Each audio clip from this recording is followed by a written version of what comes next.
What is the link between 60,000 Ford pickup trucks and you not getting a PlayStation 5? A global shortage of chips.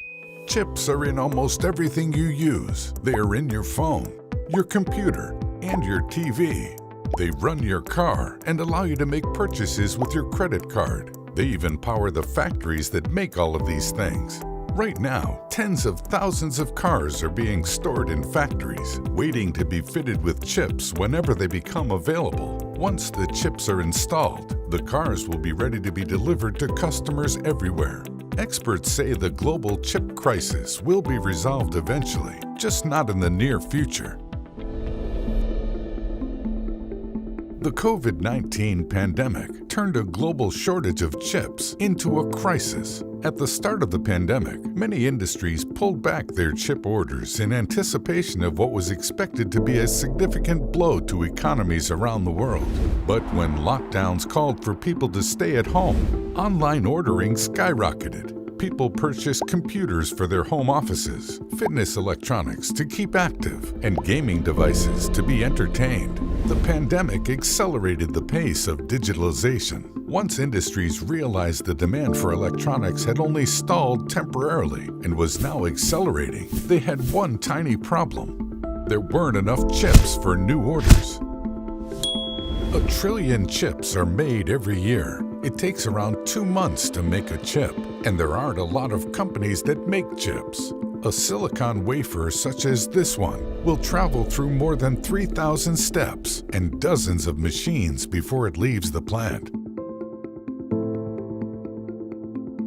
Then there's politics and its hand in the global shortage of chips. When the U.S. government placed restrictions on China's biggest chip manufacturer, SMIC, Semiconductor Manufacturing International Corporation, it made it difficult to sell chips to companies with American ties. Companies turned to manufacturing plants such as the Taiwan Semiconductor Manufacturing Company, or TSMC, and Samsung. But these companies were already producing chips at maximum capacity. TSMC makes chips for Sony, Apple, Microsoft, Qualcomm, AMD, NVIDIA, and even chip manufacturing giant Intel.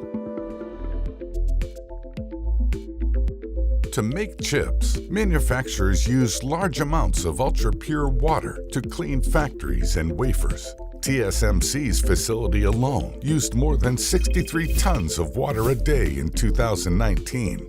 That makes up more than 10% of the supply of 2 local reservoirs. So when Taiwan experienced its worst drought in more than 50 years in 2021, things got even worse. On top of this, a fire broke out in Renesas Electronics' Naka factory in Japan and gutted the N3 building, which mainly produces automotive mini-controllers. Every car takes roughly 1,400 semiconductors to make.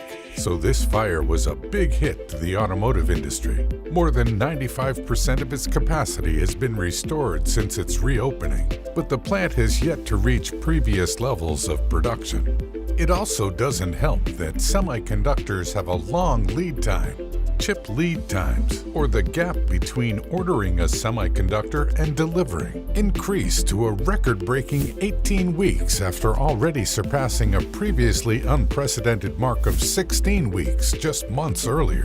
And the solution is not simple or cheap, so industries need to tackle this crisis in the near term. Chip shortages are hammering automakers, forcing them into shutdowns and costing them billions of dollars in lost production and sales. Ford, Tesla, BMW, and Daimler are among the companies that have reported difficulties acquiring parts. One of the world's largest automakers, General Motors, said it could lose up to $2 billion because the chip shortage forced it to temporarily shut down some of its plants.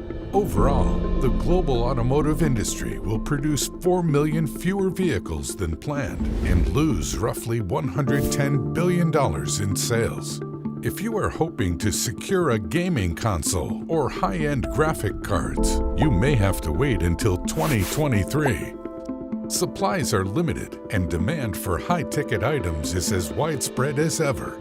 Many flagship GPUs and next-gen consoles are sold online with unannounced restocks at hundreds of dollars above their suggested retail price. On sites like eBay, both PlayStation 5 and Xbox Series X consoles are often overpriced, with markups ranging from 50 to 100%.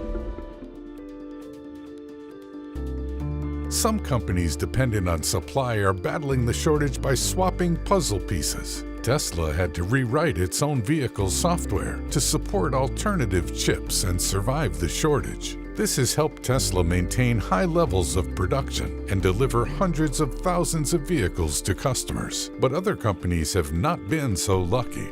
To fuel the digital future, the chip manufacturing industry will need to keep innovating. It will need to increase its capacity by working quicker, building square miles, and employing more people and machines.